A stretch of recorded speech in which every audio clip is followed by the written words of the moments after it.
আপনার বাড়ির পুরানো যে নষ্ট উৎকৃষ্ট তারগুলো আছে এই তারগুলো থেকে কিভাবে তামা বাহির করা যায় এই ভিডিওর মাধ্যমে পুরো প্রসেসিংটা আমি দেখিয়ে দেবো এবং এই সামান্যতম তার থেকে কতটুকু পরিমাণ তামা বাহির হয় সেটাই ভিডিওর মাধ্যমে আপনারা দেখতে পারবেন।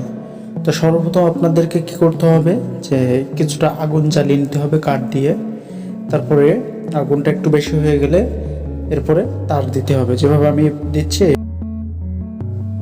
এইভাবে আগুনে আপনারা তারগুলো জ্বালিয়ে নেবেন এবং এটা কিন্তু খুব বেশি করে জ্বলবে। আস্তে আস্তে জ্বলে জ্বলে জ্বলে জ্বলে এর গায়ে যে ইনসুলেশন আছে অর্থাৎ প্লাস্টিকের যে কভার আছে এই কভারগুলো আস্তে আস্তে পুড়ে ছাই হয়ে এর ভেতর থেকে তামাটা বাইর হবে।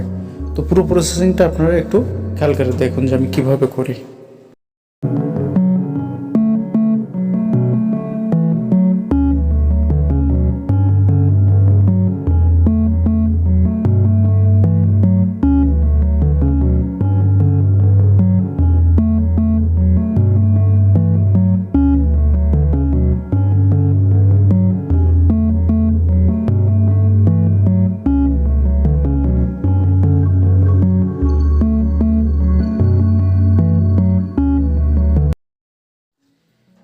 এভাবে তারগুলো সবগুলো একবারে দিবেন, দিয়ে একটু নাড়াচাড়া করে দিবেন, আস্তে আস্তে চলবে। এটা যেহেতু প্লাস্টিক ইনসুলেশন এটা সহজে কিন্তু আগুন ধরে না, কিন্তু একবার ধরে গেলে প্রচুর পরিমাণে জ্বলে।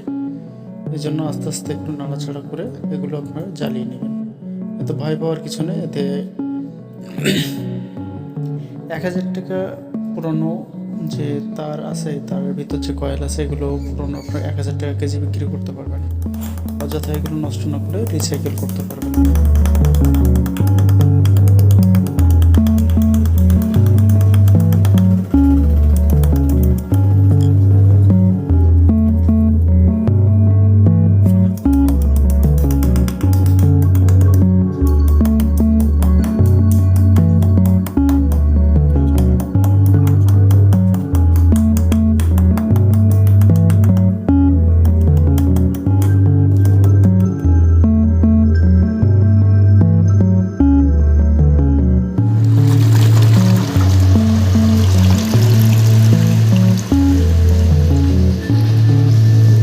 এই সামান্য তার পোড়ানোর পরে এই তামাগুলো ওখান থেকে সংগ্রহ করছে।